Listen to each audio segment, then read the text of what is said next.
In the heart of Eastpointe, Michigan, a family's world was shattered when 17-year-old Zion Foster vanished without a trace. The prime suspect, her own cousin, Jaylin Brazier. As the community grappled with shock and betrayal, a relentless pursuit of justice unfolded, revealing chilling secrets and a family's unwavering quest for the truth.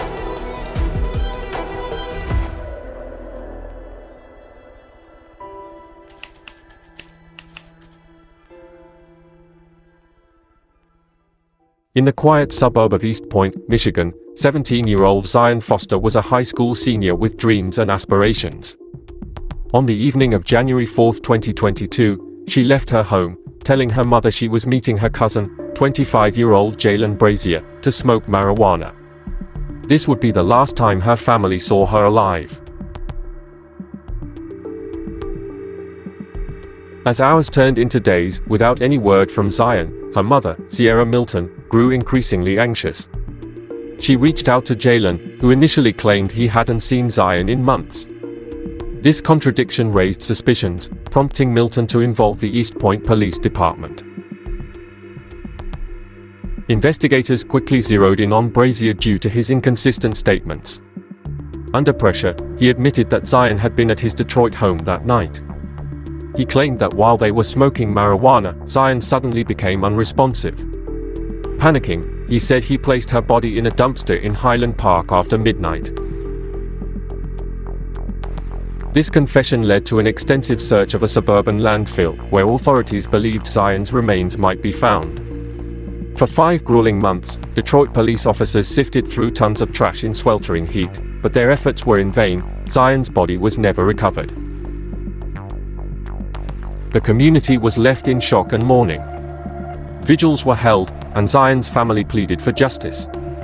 The lack of physical evidence made the case challenging, but the authorities were determined to hold someone accountable for Zion's disappearance. Brazier's actions following Zion's death further implicated him. He participated in distributing missing person flyers and even assisted in searches, all while knowing her fate. His behavior was seen as a calculated attempt to divert suspicion. In the months following Zion's disappearance, Brazier was charged with lying to police during the investigation. He pleaded no contest and served a brief prison term in 2022. However, the community and Zion's family felt this was insufficient, given the gravity of his actions. The case garnered significant media attention, highlighting issues of trust and betrayal within families. Zion's story became a rallying cry for justice, with many advocating for more thorough investigations in missing persons cases. Despite the lack of a body, prosecutors built a circumstantial case against Brazier.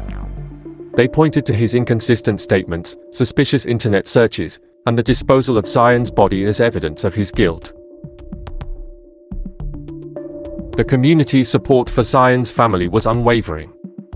Fundraisers were held to assist with legal fees, and many wore purple ribbons in her memory. The collective grief and demand for justice kept the case in the public eye. As the investigation continued, more details about Brazier's actions emerged. Text messages suggested he had been grooming Zion for a sexual relationship, adding a disturbing layer to the case. The prosecution faced the challenge of proving murder without a body. They relied on digital evidence, including Brazier's internet searches about garbage truck operations and crime-solving techniques, to build their case. Zion's family remained vocal throughout the process, attending court hearings and speaking to the media. Their resilience and determination became a source of inspiration for many in the community. The case also sparked discussions about the legal system's handling of cases without physical evidence. It highlighted the importance of digital footprints and the role they play in modern investigations. As the trial date approached, the community braced for the proceedings. Many hoped for a conviction that would bring some semblance of closure to Zion's grieving family.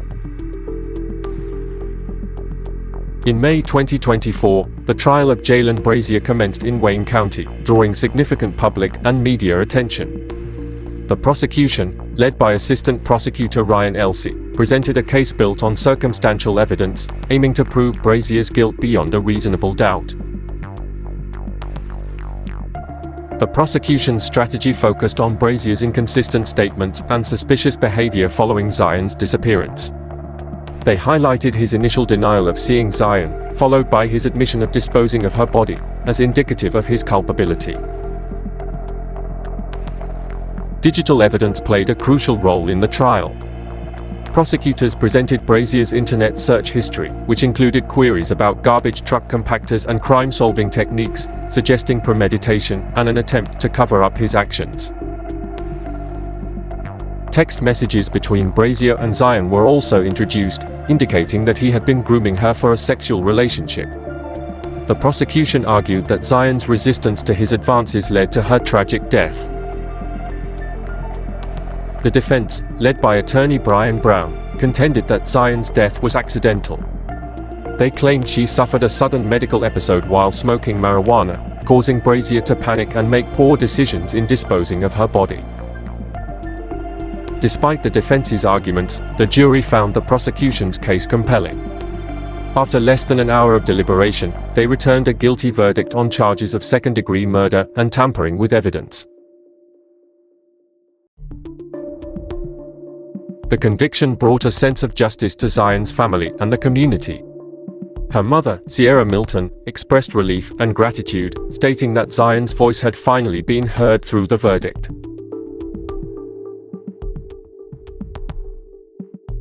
On June 3, 2024, Judge Donald Knapp sentenced Brazier to 38 to 90 years in prison for second-degree murder, exceeding the sentencing guidelines. Additionally, he received a consecutive sentence of 5 to 10 years for tampering with evidence. Judge Knapp emphasized the severity of Brazier's actions, noting his lack of remorse and the betrayal of familial trust. He stated that Brazier's conduct demonstrated a cold indifference to human life. The sentencing provided a measure of closure for Zion's family, though the pain of her loss remained. They continued to honor her memory through community events and advocacy for missing persons. The case highlighted the challenges of prosecuting crimes without a body. It underscored the importance of digital evidence and the need for thorough investigations in ensuring justice. Brazier's conviction served as a warning to others who might attempt to conceal their crimes. It demonstrated that, despite the absence of physical evidence, justice could still be achieved through diligent investigative work. The community's support for Zion's family remained steadfast. They rallied around them during the trial and sentencing, offering comfort and solidarity in their time of grief. The media coverage of the case brought national attention to issues of domestic violence and the vulnerabilities of young women. It sparked conversations about the need for better protective measures and support systems. Zion's legacy lived on through scholarships established in her name, aimed at helping other young women achieve their dreams. Her story became a symbol of resilience and the pursuit of justice. The case also prompted law enforcement agencies to review their protocols for missing persons cases. It led to increased training and resources dedicated to such investigations. As time passed, the community continued to remember Zion through annual events and vigils. Her story served as a reminder of the importance of vigilance and the need to protect the most vulnerable among us. The trial and conviction of Jaylin Brazier marked the end of a painful chapter for Zion's family. While they would never fully heal from their loss, they found solace in knowing that justice had been served.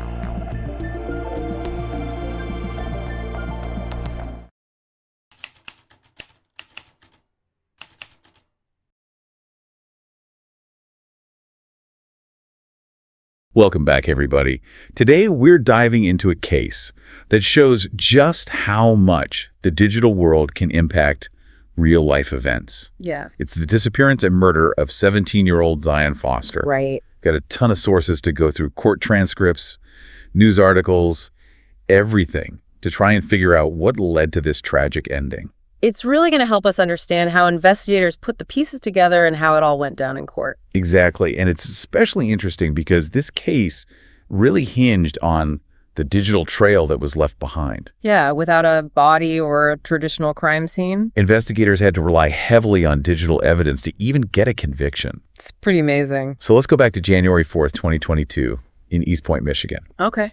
Zion tells her mom she's going to meet her cousin, Jaylin Brazier, to smoke some marijuana. And that's the last anyone ever sees her. That's so sad. It is. And, that little detail about who she was with and where she was going. Yeah. That becomes super important for investigators. Right. If someone vanishes, knowing their last known location and who they were with gives investigators a place to start. Yeah, it's like the first thread they need to pull to unravel the whole thing. Exactly. And thankfully, Zion's mom, Sierra Milton, she knew that information. Yeah.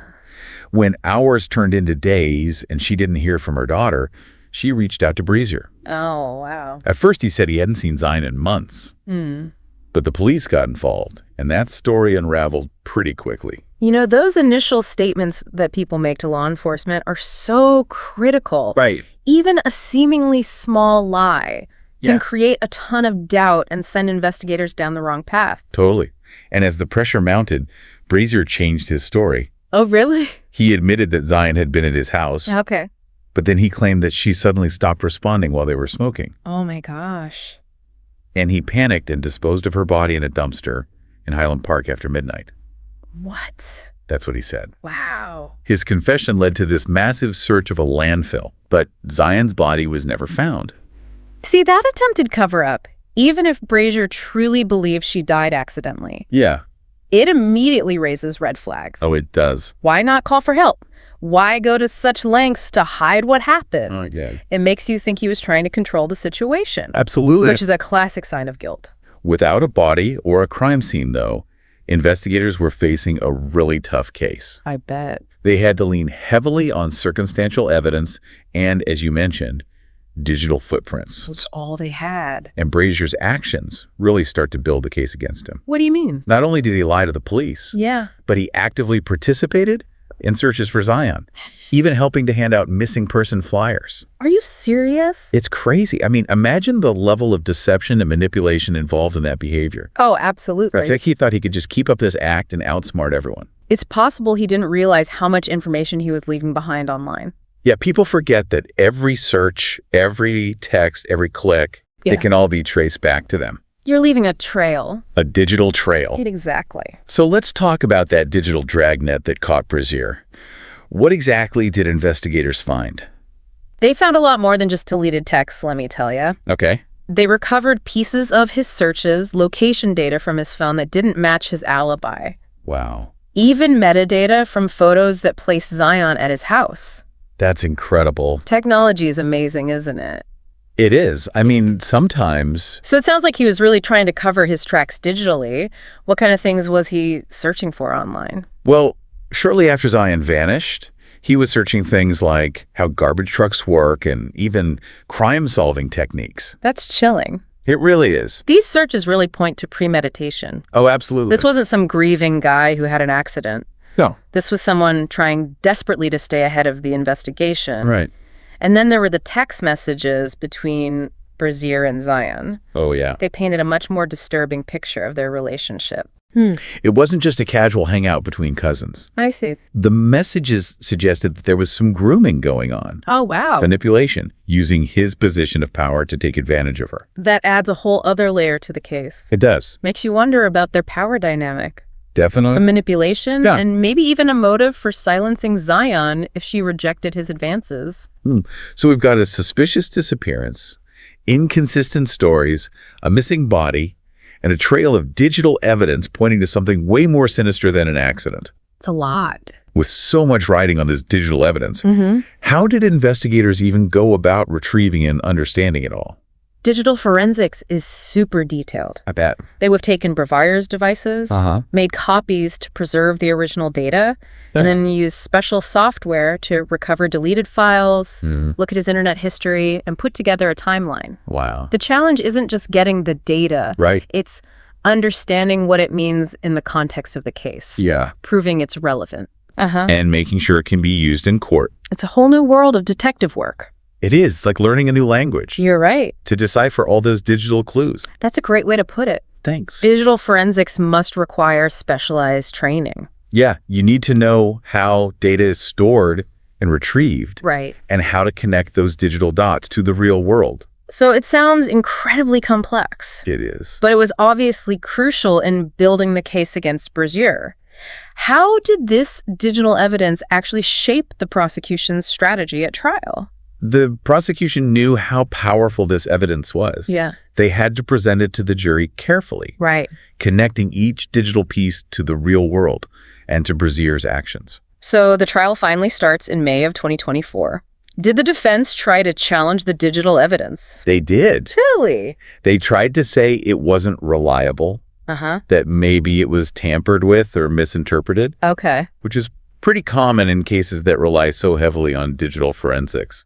But the prosecution was ready for that. Oh, yeah, they had to be. They anticipated those challenges and made sure their evidence was rock solid. They had to. So they carefully documented where the devices had been, proved the data hadn't been messed with, Right. and showed that the forensic analysts who examined it were experts.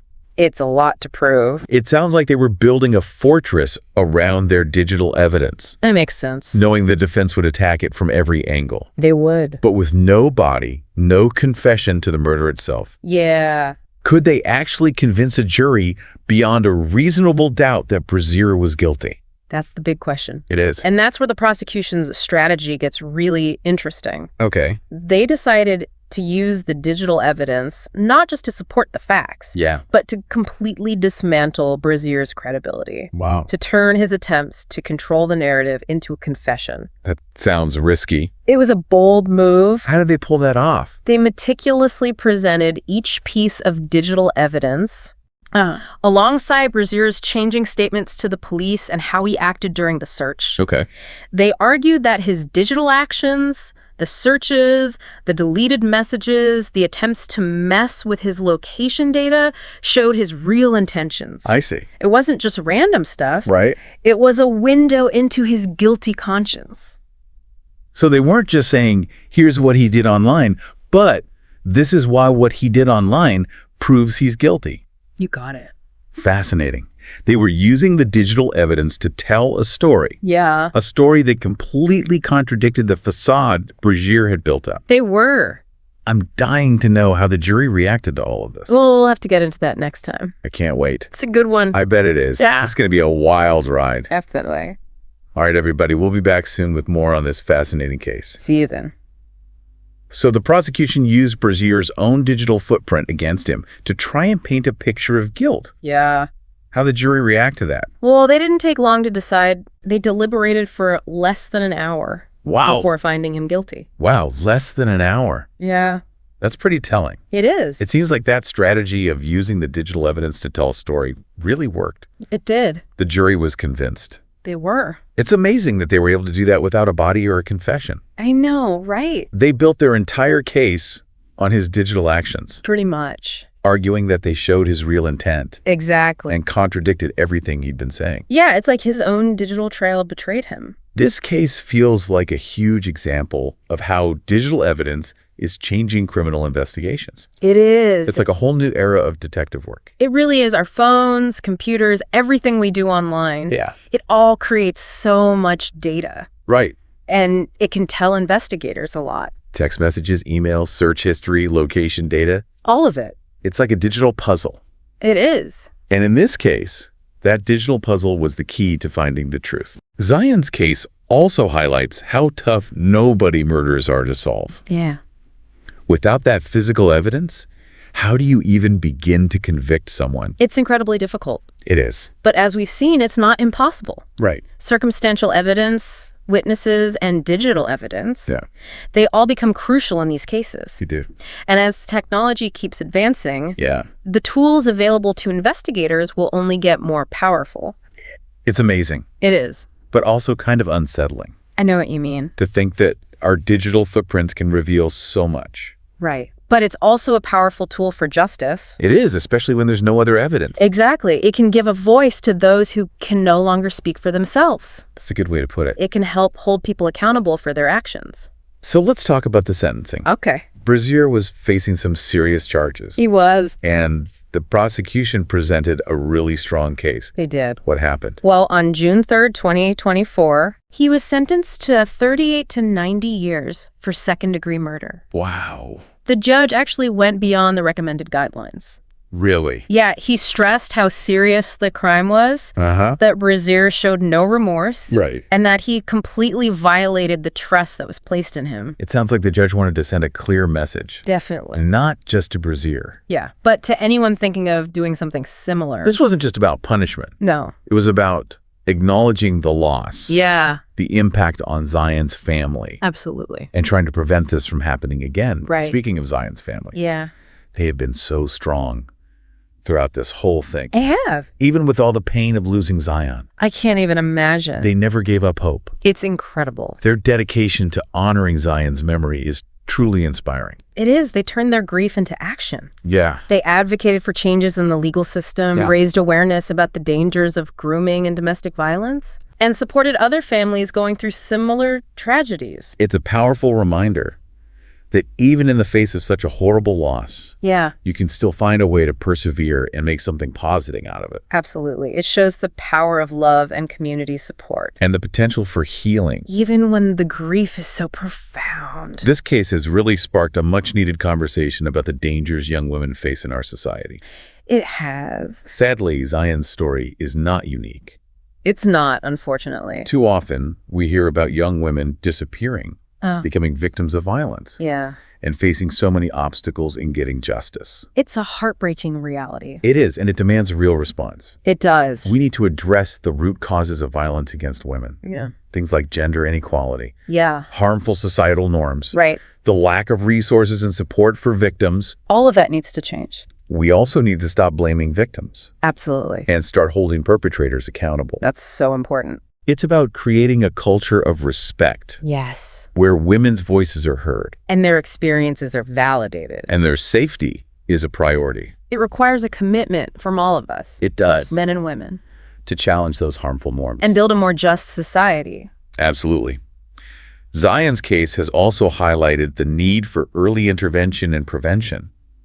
It has. Recognizing the signs of grooming. Yeah. Talking openly with young people. So important. Empowering them to speak up if something feels wrong. All crucial steps. These are things we can do to protect those who are most vulnerable. We need to do more than just react after a tragedy happens. Right. We need to focus on creating environments where these situations are less likely to occur. And that means educating ourselves. Yes. Raising awareness. Uh-huh. Creating support systems where young people feel safe asking for help. Without shame or fear. Technology can play a role in this too. It can. It can be used for exploitation, but it can also be used for prevention. It's a double-edged sword. It is parents, educators, and law enforcement. Yeah. They can all use technology to keep an eye on online activity. To identify potential threats. And intervene before it's too late. Absolutely. It's all about finding that balance. Right. Using technology for good without invading people's privacy. Or creating a culture of fear and surveillance. Exactly. This has been such an informative and thought-provoking discussion. It has. Zion's case has definitely had a huge impact. It has, on the community and beyond. What stands out to you as the most crucial takeaway from this case?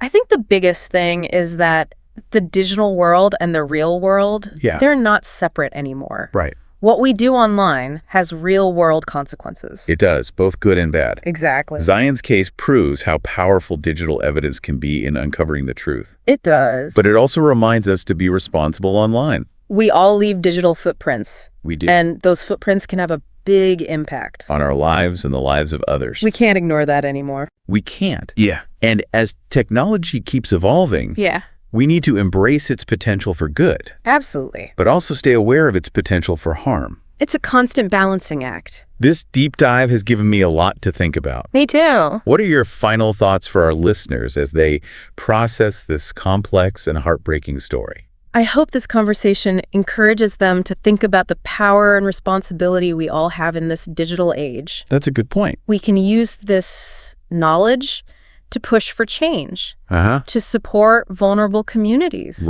and work towards a safer and more just world for everyone. Beautifully said. Thank you for joining us for this deep dive into the case of Zion Foster. It's been a pleasure. It's a story that won't be forgotten. I agree. A reminder of how important it is to be vigilant, Yes. compassionate, Absolutely. and to always pursue justice. Couldn't have said it better myself. We've talked about a lot in this deep dive into Zion Foster's case. The initial investigation, that crucial digital evidence, and even the bigger societal issues. As we wrap up, I want to go back to that idea of digital responsibility. Okay. What can our listeners do to protect themselves and the people they care about in this increasingly digital world? Well, it all starts with awareness. Right. Knowing that what we do online can have real-world consequences is so important. It is. We need to think about what we're sharing online, who we're talking to, and the digital trail we're leaving behind. It's like building a house. Exactly. You need a strong foundation. You do. And in this case, that foundation is digital literacy. It's how we can navigate this complex world safely and responsibly. So you mentioned digital literacy. Yeah. What does that even mean? Well, think of it as a combination of knowledge, skills, and critical thinking. But for the digital world, it's about understanding how technology works, how to use it safely, and how to evaluate the information we see online. So it's not just about knowing how to use the latest app or social media platform. No, it's deeper than that. It's about understanding the mechanics, the potential risks.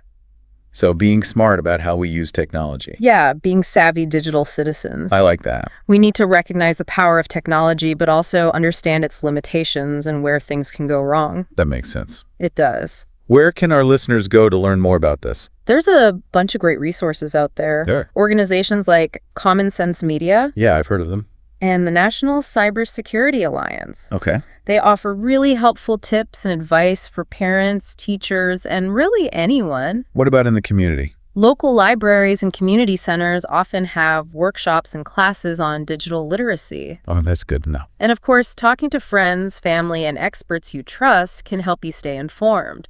Open communication is so important. It really is. Just like with anything else, the more we talk about it, Yeah. the less scary it becomes. Yeah, exactly. And the more comfortable people feel asking for help or reporting something suspicious. We need to make digital responsibility the norm. Absolutely. Talking about online safety shouldn't be seen as overreacting. Right. It's just being cautious. It's a necessary precaution. Zion's case has also shown us how important it is to support victims of violence and their families. It has. What can we do as individuals and as a society to create a more supportive environment for those who have experienced this kind of trauma? I think it starts with empathy. Okay. Understanding that trauma affects everyone differently. Right. And there's no right way to heal. Everyone copes in their own way. Exactly. We need to listen without judgment, offer support without pushing, and just respect what the person needs.